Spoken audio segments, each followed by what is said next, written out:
زمانے میں اجتماعی طور پر مسلمانوں سے جو غلطی ہوئی، اجتماعی طور پر مسلمانوں سے جو غلطی ہوئی، وہ کلمہ لا الہ الا اللہ، اس کی محنت، اس کی دعوت کو ایمان والوں نے اپنے لیے نہیں سمجھا۔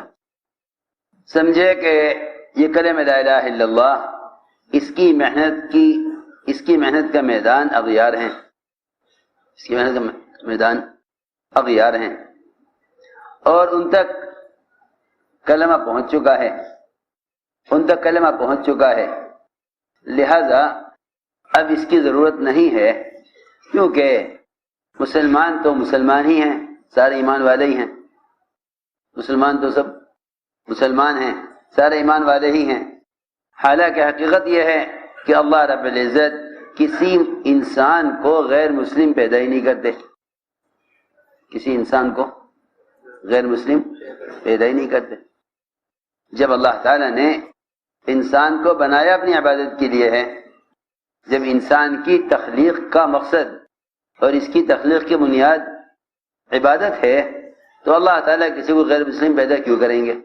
غیر مسلم کا مطلب ہے اللہ کے غیر کی عبادت کرنے والا، اور اللہ نے انسان کو بنایا ہے اپنی عبادت کے لیے، تو بہت صاف بات ہو گئی کہ پھر اللہ تعالیٰ کسی کو غیر مسلم پیدا کیوں کریں گے؟ تو یہ کہنا کہ جی ہم تو ایمان والے ہی ہیں، مسلمان پیدا ہوئے، تو اللہ تو کسی انسان کو غیر مسلم پیدا کرتے نہیں۔ تو پھر یہ کلمہ لا الہ الا اللہ، اس کی دعوت کا اور اس کی محنت کا حقدار ایمان والے سے بڑھ کر کون ہو سکتا ہے؟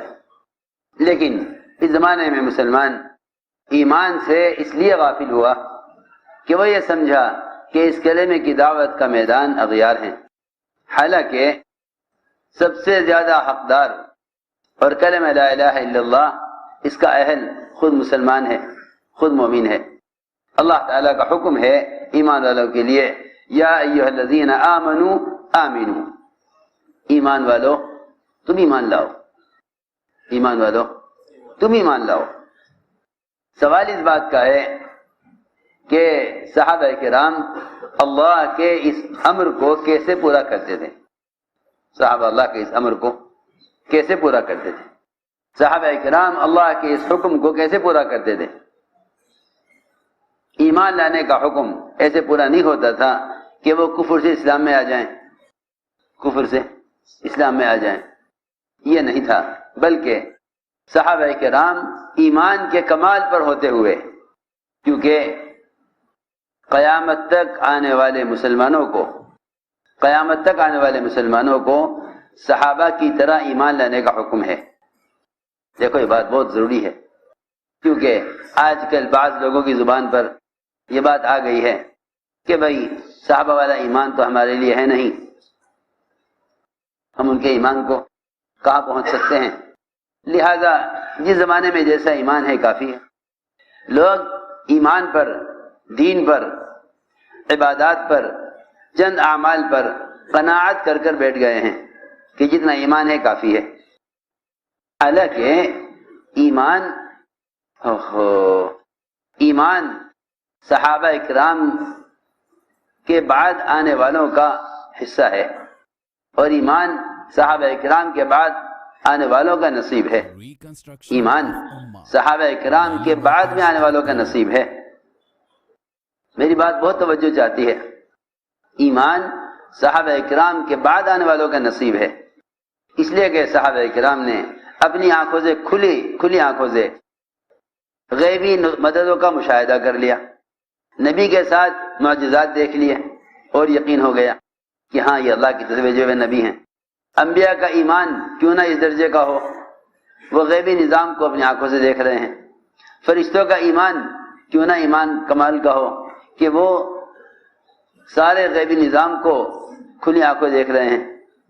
اس لیے سب سے بڑا ایمان کا کمال اور سب سے بڑا حصہ ایمان کا وہ کس کے حصے میں آئے گا کہ وہ جنہوں نے صحابہ کا زمانہ میں نہیں دیکھا، بعد میں آنے والے، کیونکہ انہوں نے کوئی غیبی نظام نہیں دیکھا، وہ بعد میں آنے والے ہیں۔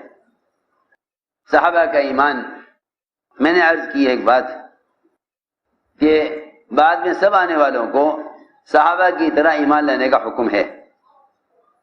آمینو کما آمن الناس۔ آج کے لوگ یہ کہتے ہیں کہ بھائی وہ تو صحابہ تھے، ان جیسا ایمان ہمارا کہاں ہو سکتا ہے؟ حالانکہ اللہ تعالی نے صحابہ کرام کو ایمان میں نمونہ بنایا ہے اور بعد والوں کو ان کی طرح ایمان لانے کا حکم فرمایا، بعد والوں کو ان کی طرح ایمان لانے کا حکم فرمایا۔ فرمایا یا ایھا الذین آمنوا آمنوا، اے ایمان والو تم ایمان لاؤ۔ فرمایا کہ اے ایمان والو صحابہ کی طرح ایمان لاؤ، صحابہ کی طرح ایمان لاؤ۔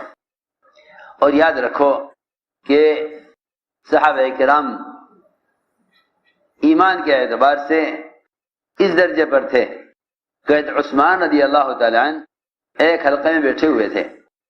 حضرت نے دیکھ کے فرمایا کہ تمہارے حلقے میں عثمان بیٹھے ہوئے ہیں، اگر ان کے ایمان کو ایک بڑے لشکر پر تقسیم کیا جائے تو سب کے لیے کافی ہو جائے، ہر ایک کے حصے میں اتنا ایمان آئے گا جتنا ایمان ایک مومن کا ہونا چاہیے۔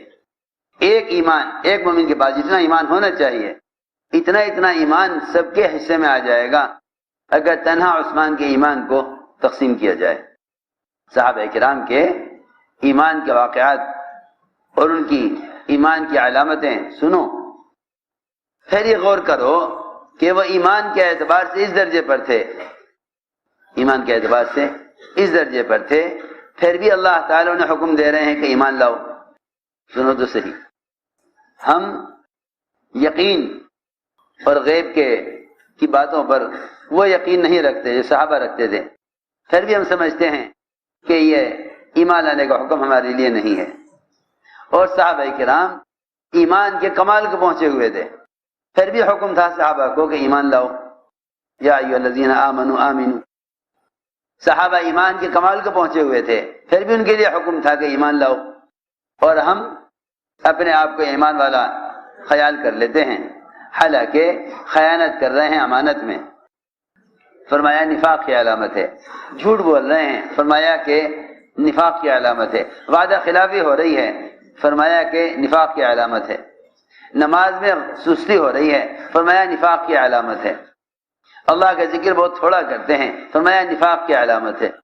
ایک کوئی حد ہے؟ غور کرنے کی بات ہے۔ ساری علامتیں نفاق کی پائی جاتی ہیں، لیکن ایمان والے اس بات سے مطمئن ہیں کہ ہم سب ایمان والے ہیں، ہمیں ایمان کی ضرورت نہیں ہے۔ اور وہاں ساری علامتیں صحابہ میں ایمان کی پائی جاتی ہیں، لیکن اس کے باوجود حکم ہے صحابہ کو کہ ایمان لاؤ۔ آپ نے فرمایا صحابہ سے اپنے ایمان کو تازہ کرتے رہا کرو، اپنے ایمان کو تازہ کرتے رہا کرو۔ صحابہ کو فرمایا اپنے ایمان کو تازہ کرتے رہا کرو۔ صحابہ نے عرض کیا کہ ایمان کو تازہ کیسے کریں؟ آپ نے فرمایا اکثروا من قول لا الہ الا اللہ، لا الہ الا اللہ اس کلمے کے مفہوم کے تذکرے کثرت سے کیا کرو، اس کلمے کے مفہوم کے تذکرے کثرت سے کیا کرو، اس کلمے کے مفہوم کے تذکرے کثرت سے کیا کرو۔ یہ ہے ایمان کی تجدید کا اور ایمان میں تازگی پیدا کرنے کا اصل ذریعہ کہ کلمہ لا الہ الا اللہ اس کے تذکرے کثرت سے کیا کرو۔ میں نے عرض کیا کہ ایمان کیونکہ صحابہ کی طرح ایمان لانے کا حکم ہے، اس لیے ایمان کا صحیح مفہوم اور ایمان کی حقیقت وہ ہمیں صحابہ کرام کے واقعات میں ملے گی۔ عبداللہ بن رواحہ ان صحابہ میں سے ہیں، عبداللہ بن رواحہ ان صحابہ میں سے ہیں جو گشت کر کے لوگوں کو ایمان لانے کے لیے ایمان کے حلقوں پر جمع کرتے تھے، ایمان لانے کے لیے ایمان کے حلقوں پر جمع کرتے تھے۔ کیا کیفیت ہے؟ اللہ اکبر! ہماری تو ایمان کے حلقوں میں اور تعلیم کے حلقوں میں وہ کیفیت نہیں ہوتی جو کیفیت عبداللہ بن رواحہ رضی اللہ تعالیٰ عنہ کی اپنی بیوی کی گود میں سر رکھ کر لیٹے ہوئے ہیں، بیوی کی گود میں سر رکھ کر لیٹے ہوئے ہیں. انتہائی خواہش کا، غفلت کا، دل لگی کا ماحول ہے. بیوی کی گود میں آدمی سر رکھے لیٹا ہو اور ایسا رو رہا ہو کہ بیوی دیکھ کر یہ سمجھی کہ شاید کوئی بڑا حادثہ ہی پیش آ گیا ہے، کوئی بڑا حادثہ پیش آ گیا. ابھی بیوی نے دیکھ کر رونا شروع کر دیا. جتنا وہ رو رہے تھے اتنا بیوی رو رہی تھی. پوچھا کیوں روئی ہے تو؟ کہ میں تو آپ کو روتا ہوا دیکھ کر رونے لگی، کوئی بڑی بات پیش آ گئی ہے. فرمایا کہ تم مجھ سے پوچھتی کیوں نہیں کہ میں کیوں رو رہا ہوں؟ پوچھا کیوں رو رہی ہے، آپ کیوں رو رہے ہیں، کیا بات ہے؟ فرمانے لگے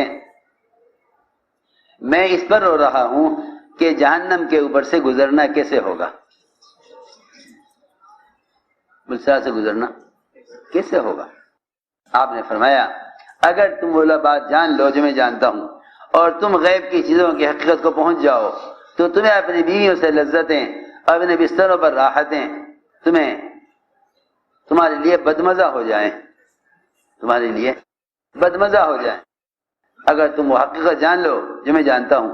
فرمایا کہ تم ہنسنا بھول جاؤ اور تم پر رونا غالب آ جائے اور تم اپنی بیویوں سے لذتیں اور اپنے بستروں سے راحتیں لینا بھول جاؤ.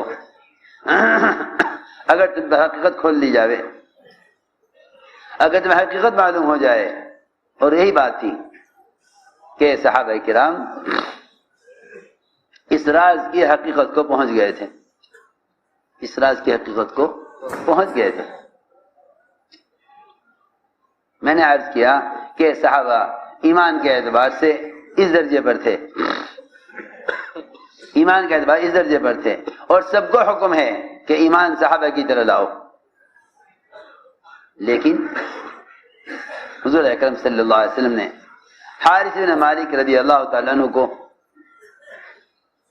جب نیند سے اٹھایا، جب آپ نے ان کو نیند سے اٹھایا سوتے ہوئے، حرکت دی آپ نے ان کو، اے بھائی سنو، نیند سے اٹھایا ان کو تو اٹھاتے ہی آپ نے پہلا سوال کیا کیف اصبحت یا حارث، صبح کس حال میں کر رہے ہو، صبح کس حال میں کر رہے ہو. عرض کیا کہ سارا غیبی نظام جنت کا اور دوزخ کا اور حشر کا اور اعمال ناموں کی تقسیم کا اور عرش کے لائے جانے کا، ان سب کو تو اپنی آنکھوں سے دیکھ رہا ہوں. اور جو دنیا کا ظاہری نظام ہے اس سے میرے دل میں نفرت اور بے رغبتی پیدا ہو گئی ہے. ظاہری نظام سے تو نفرت اور بے رغبتی پیدا ہو گئی اور غیبی نظام اپنی آنکھوں سے دیکھ رہا ہوں. دیکھو یہ حارث بن مالک رضی اللہ تعالی نے ایک روایت میں عوف بن مالک، ایک روایت میں حضرت حارثہ، دونوں کے واقعات ہیں. فرمایا کہ ظاہری نظام دنیا کا وہ تو اس سے تو میں بے رغبت ہو گیا ہوں. جو غیبی نظام ہے جنت کا اور دوزخ کا، وہ سارا غیبی نظام اس کو میں اپنی آنکھوں سے دیکھ رہا ہوں. اس درجے پر ایمان پہنچا، اس درجے پر یقین پہنچ گیا، اس درجے پر یقین پہنچا کہ فرمایا کہ میں سارا غیبی نظام اپنی آنکھوں سے دیکھ رہا ہوں. جہنمیوں کو کتوں کی طرح بھونک رہے ہیں، جنتی جنتیوں کی زیارتیں کر رہے ہیں. مجھے جو اصل بات اس سے عرض کرنی ہے وہ یہ کہ آپ نے سن کر یہ نہیں فرمایا کہ حارث تم ایمان کے کمال کو پہنچ چکے ہو، اب صرف عمل کرتے رہو، اب صرف عمل کرتے رہو. یہ نہیں فرمایا عرفت فعمل کہ معرفت حاصل ہو گئی، عمل کرتے رہو. فرمایا عرفت فالزم، عرفت فالزم.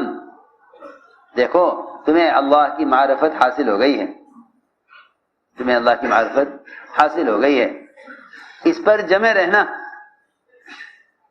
اس پر جمع رہنا اور اس کو لازم پکڑے رکھنا۔ عرفت فالزم، آپ اندازہ کریں ایک صحابی کے بارے میں آپ یہ کہہ رہے،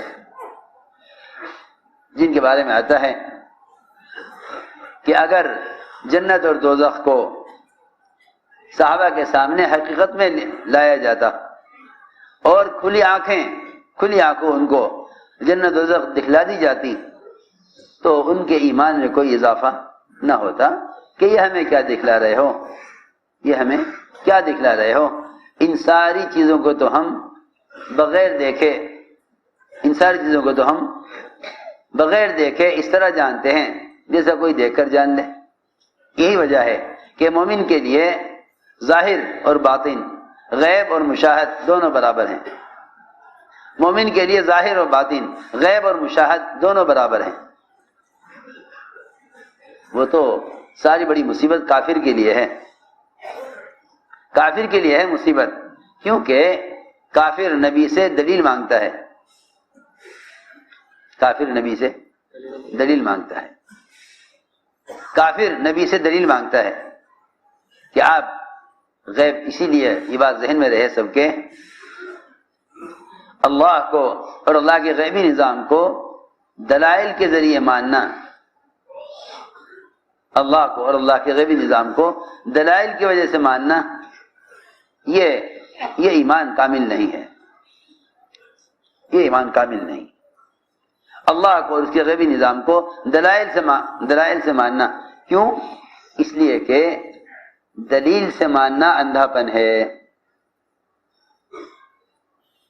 دلیل سے ماننا، میری بات توجہ چاہے گی، دلیل سے ماننا اندھا پن ہے۔